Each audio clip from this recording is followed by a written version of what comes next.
मधेपुरा में 6 नवंबर को मतदान होना है और इसके लिए आज खुद बिहार में महागठबंधन के सीएम पद के उम्मीदवार तेजस्वी यादव मधेपुरा के कॉमर्स कॉलेज ग्राउंड आए थे।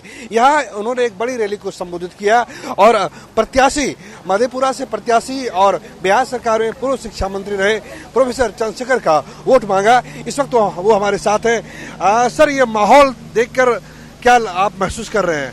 फील्ड पूरी भरी हुई है, माहौल देख के कैसा महसूस कर रहे हैं? हमसे ज्यादा तो आप महसूस कर रहे होंगे। चारों तरफ चले जाइए, लड़ाई एक तरफा है, सामने कोई टक्कर है ही नहीं। लोग रोजगार के लिए, नौकरी के लिए परेशान है। बिहार वासी करोड़ों लोग पलायन को मजबूर होते हैं। हमारे आदरणीय नेता, प्रिय नेता तेजस्वी प्रसाद यादव में आशा देखते हैं। तेजस्वी प्रसाद यादव जी जो बोलते हैं वो करते हैं। तेजस्वी प्रसाद यादव जी ने साबित किया है। हमारी सरकार बैसाखी की थी, हम बेईमानी से हमको नहीं बनने दिया। 7-8 सीट पर बेईमानी किया गया। मात्र 12,270 वोट का फर्क हुआ। अगर 12,270 वोट नीतीश बाबू के गठबंधन को नहीं मिल करके तेजस्वी जी के गठबंधन, महागठबंधन को मिलता तो संपूर्ण बिहार में तो सरकार हमारी बनती। बेईमानी से सरकार बनी। हम लोग आए, सरकार में 17 महीना रहे। तेजस्वी प्रसाद यादव ने अपनी तेज से यह साबित किया कि गरीबों, मजलूमों और बेरोजगारों के लिए सरकार में बहुत संभावनाएं हैं। खेल नीति लाया, पहले खिलाड़ियों का कोई भविष्य नहीं था। नौकरी, मेडल लाओ, नौकरी पाओ। उद्योग नीति, पर्यटन नीति, रोजगार परक नीति बनाए। नीतीश बाबू कह सकते हैं कि हमने किया, हम मुख्यमंत्री थे, तो बाबू साहब आप 20 वर्ष में क्यों नहीं कर रहे थे? नीतीश बाबू जब हमारे नेता कहते थे 10 लाख नौकरी एक कलम से देंगे, नीतीश बाबू कहते थे कहाँ से लोगे, बाप के घर से लोगे, असंभव है। उस असंभव, मुख्यमंत्री जी के असंभव को हमारे नेता ने संभव कराया और मात्र 17 महीने में बैसाखी की सरकार रहने के बावजूद भी 5.5 लाख सरकारी नौकरियों के द्वार ही न खुले, नौकरी दिए। शिक्षा मंत्री, शिक्षा विभाग में सरकारी नौकरियां बंद पड़ गई थी। सरकारी नौकरियां शिक्षा विभाग में लाखों हुए। 2,90,000 वैकेंसी हुआ। 2,25,000 छात्र बेरोजगार चयनित हुए। 2,17,000 लोग नौकरी पाए, नियुक्ति पत्र पाए।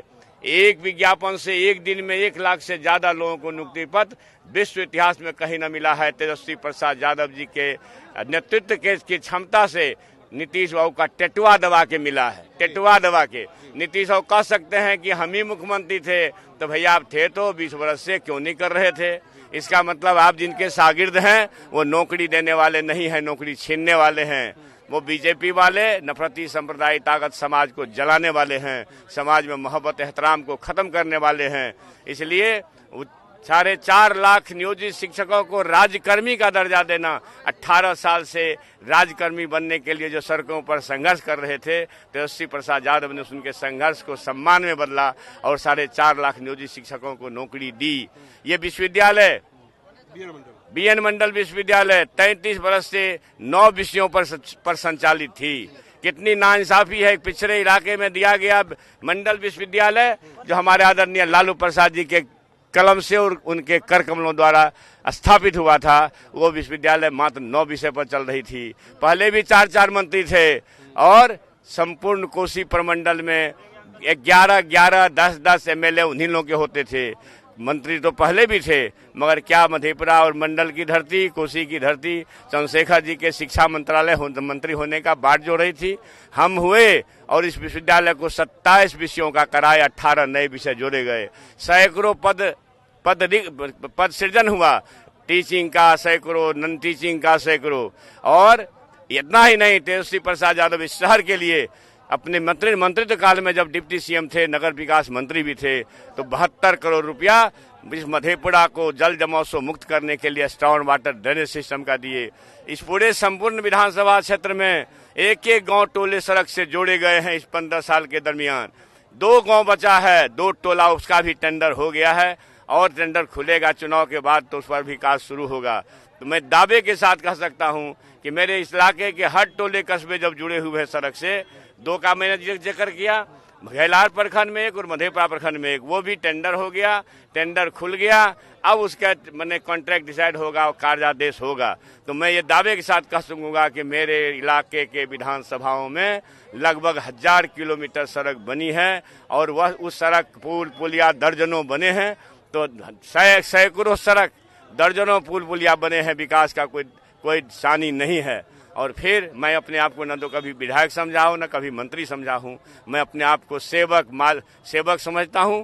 हम अपने मालिक महान मधेपुरा वासियों का, जो हमारे मालिक हैं, उसका हम अपने आप को सेवक, नौकर और चाकर समझते हैं और उसी भाव से काम करते हैं। जितना बन पाया है उतना करते हैं। और फिर भी हमारे मतदाताओं में से किसी को मेरे बात से किसी बात की तकलीफ होगी तो मैं उसके लिए माफी और क्षमा मांगता हूं। सर, एक आखिरी सवाल है। मैं आपके सरकारी आवास पे गया हूं। मैंने देखा है कि पीएमसीएच में भर्ती कराना हो, एक मिनट, पीएमसीएच में भर्ती कराना हो, एनएमसीएच में भर्ती कराना हो, लोग खाना खाते हैं, आप फोन करके लोगों को उनको दाखिल कराते हैं अस्पताल में। क्या आप लोग को लग रहा है कि बिहार में बदलाव की बयार है या फिर रिपीटिशन होगा? क्या लगता है? मैं बता रहा हूं, महान बिहारवासी, न सिर्फ कोसी और मधेपुरा वासी, महान बिहारवासी, हमारे महान नागरिक और मतदाता, जो परिवर्तन का इतिहास लिखने का, गढ़ने का जिसको संस्कार है, क्रांति का संस्कार है, गणित की भूमि है, गणतंत्र की भूमि है, शांति की भूमि है, जिसको भगवान बुद्ध के माध्यम से शांति आई है ना, वो बिहार अन्याय जुल्म कभी बर्दाश्त नहीं कर सकता है। आप देखेंगे, आपने कही एक बात कि हम लोगों का सेवा करते हैं, अस्पताल में मदद करते हैं, हम अब पूरे कोसी कमिश्नरी के लोगों को खिलाते पिलाते हैं और एक बीमार रहता है, 4-5 मददगार होते हैं, महीनों इलाज चलता है। आप देख क्या है, हमने तो कभी कहा नहीं।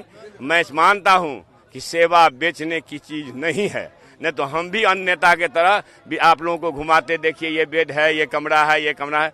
दर्जनों लोग आप देखे होंगे तो गए होंगे, आपका साधुवाद है। दर्जनों हमारे कोसीवासी, न सिर्फ मधेपुरा वासी, संपूर्ण कोसी का एकमात्र विधायक आपका मधेपुरा विधायक चंद्रशेखर है, जो पूरे कोसी के लोगों को खिलाता है, इलाज में सहायता करता है और जितना बन सकता है उतना करते हैं। और हम ये समझते हैं कि यह मेरा मैं यह उपकार नहीं करता हूं, यह मेरा धर्म है, फर्ज है। लेकिन कोसी कमिश्नरी के दूसरे विधायक और परमानेंट मंत्री हो या मजबूत मंत्री हो, कोई खाना नहीं खिलाता अपने यहाँ। इसलिए मुझे गौरव है कि हमको मधेपुरा के महान मतदाताओं ने, महान नागरिकों ने जिस काम के लिए लगाया है, मैं उस काम में मुस्तैदी से लगा हूँ। ठीक है, फिर भी किन्हीं को किसी बात से तकलीफ हुई होगी तो मैं आपके माध्यम से सभी महान मधेपुरा वासियों से क्षमा प्रार्थी हूँ। और मुझे उम्मीद है कि पूरी तरह से लोग क्षमा करेंगे। और अभी तक का जितना दिन का रिकॉर्ड है, मधेपुरा के महान मतदाता ने हमको 3 बार जिताया है, दूसरे किसी को यह नसीब लगातार नहीं हुआ है। मैं बताता हूं, चौथी बार भी हमारे महान मतदाता, हमारे मधेपुरा के महान नागरिक हमको बड़े मत के अंतर से जिताएंगे। मैं 12,000 से मात्र जीता था 2010 में, 2015 में 38,000 के आसपास से जीता हूं और 2020 में इतना रस्साकसी, एक से एक बड़े बड़े योद्धा आए लड़ने के लिए, फिर भी मधेपुरा के महान मतदाताओं ने मुझे 16,110 वोट से चुनाव जिताया और 10,000 वोट पार्टी का भी पिछले चुनाव से बढ़ा। तो मैं उम्मीद करता हूं ये आने वाला जो चुनाव है 38 को भी दबाएगा और एक रिकॉर्ड बनाएगा। बिल्कुल। तो ये हमारे साथ बिहार सरकार में पूर्व शिक्षा मंत्री प्रोफेसर चंद्रशेखर थे, जो कि मधेपुरा से उम्मीदवार हैं। कैमरा पर्सन दीपक के साथ प्रीतम कुमार, कशिश न्यूज, मधेपुरा।